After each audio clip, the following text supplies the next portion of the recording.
हरे कृष्ण भक्तों, वो एक पतिव्रता स्त्री थी जिसकी भक्ति के आगे यमराज भी हार मान गए, जिसने अपने पति को मृत्यु के मुख से वापस ला खड़ा किया। वो थी सावित्री। और आज हम बात कर रहे हैं व्रत सावित्री व्रत की, उस शक्ति, उस आस्था और उस प्रेम का पर्व जो नारी की अडिग भक्ति का प्रतीक है। आइए जानें इस चमत्कारी व्रत की कथा, पूजा विधि और महत्व। वट सावित्री व्रत 2025 में सोमवार 26 मई को मनाया जाएगा। यह व्रत ज्येष्ठ मास की अमावस्या तिथि को रखा जाता है, जो इस वर्ष 26 मई को पड़ रही है। इस व्रत का शुभ मुहूर्त 26 मई को दोपहर 12:11 से शुरू होकर 27 मई को सुबह 8:31 तक रहेगा। हालांकि अधिकांश महिलाएं व्रत और पूजा 26 मई को ही करेंगी। भारत के विभिन्न क्षेत्रों में यह व्रत अलग अलग तिथियों पर मनाया जाता है। उत्तरी भारत जैसे हरियाणा, पंजाब, उत्तर प्रदेश, बिहार और मध्य प्रदेश में इसे ज्येष्ठ अमावस्या के दिन इस वर्ष 26 मई को मनाया जाता है, जबकि महाराष्ट्र, गुजरात और दक्षिण भारत में इसे ज्येष्ठ पूर्णिमा के दिन 10 जून 2025 वट पूर्णिमा के रूप में मनाया जाता है। इस दिन विवाहित महिलाएं अपने पति की लंबी उम्र और सुख समृद्धि की कामना के लिए व्रत रखती हैं और वट यानी बरगद वृक्ष की पूजा करती है। वे वट वृक्ष के चारों ओर कच्चा सूत यानी मौली लपेटती हैं और सावित्री सत्यवान की कथा का श्रवण करती है। यह व्रत देवी सावित्री की भक्ति और समर्पण का प्रतीक है, जिन्होंने अपने तप और भक्ति से यमराज से अपने पति सत्यवान के प्राण वापस लिए थे। व्रत का महत्व। वट सावित्री व्रत हिंदू धर्म में सुहागिन स्त्रियों के लिए अत्यंत पावन माना गया है।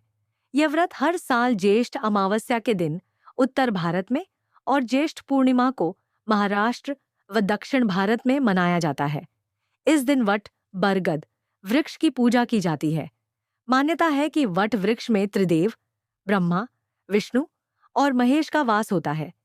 इस दिन स्त्रियां अपने पति की लंबी उम्र, सुख संपत्ति और सौभाग्य की कामना से व्रत करती है और सावित्री सत्यवान की कथा सुनती है। पूजा विधि। सुबह जल्दी उठकर स्नान करें और व्रत का संकल्प लें। वट वृक्ष के पास जाकर पूजा की थाली में फल फूल, रोली, मौली, जल, कपूर, धूप दीप रखें। वट वृक्ष के चारों ओर कच्चा सूत मौली को 7, 11 या 21 बार लपेटें। गाय के गोबर से वृक्ष की जड़ पर सत्यवान सावित्री की मूर्ति बनाएं या तस्वीर रखें। पूजा के बाद व्रत कथा का श्रवण करें। दिन भर व्रत रखें और शाम को व्रत खोलें। आइए अब सुनते हैं व्रत कथा। बहुत समय पहले की बात है। राजा अश्वपति की पुत्री थी सावित्री। वह अत्यंत रूपवती, बुद्धिमती और पतिव्रता नारी थी।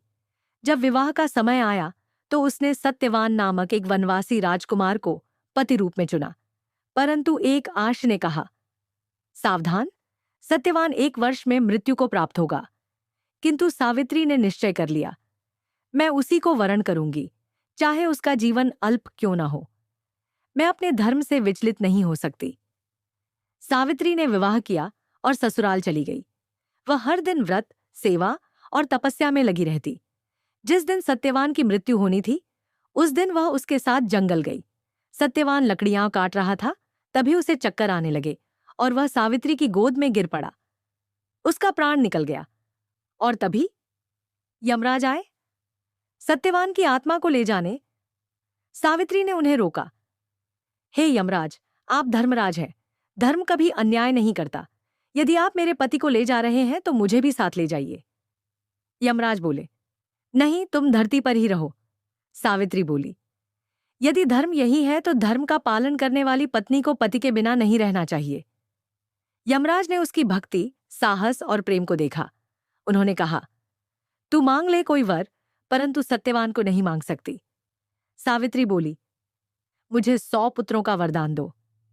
यमराज ने दे दिया। सावित्री मुस्कुराई, हे धर्मराज, बिना पति के मैं पुत्र कैसे प्राप्त कर सकती हूं। यमराज मुस्कुराए और बोले, तुमने मुझे जीत लिया, मैं सत्यवान को जीवन दान देता हूं। इस प्रकार सावित्री की भक्ति ने मृत्यु को भी पराजित कर दिया। यह व्रत सिर्फ किसी परंपरा का हिस्सा नहीं, यह स्त्री की आस्था, शक्ति और निष्ठा का जीवंत प्रमाण है। सावित्री हमें सिखाती है, सच्चा प्रेम सिर्फ सांसों से नहीं, आत्मा से जुड़ा होता है।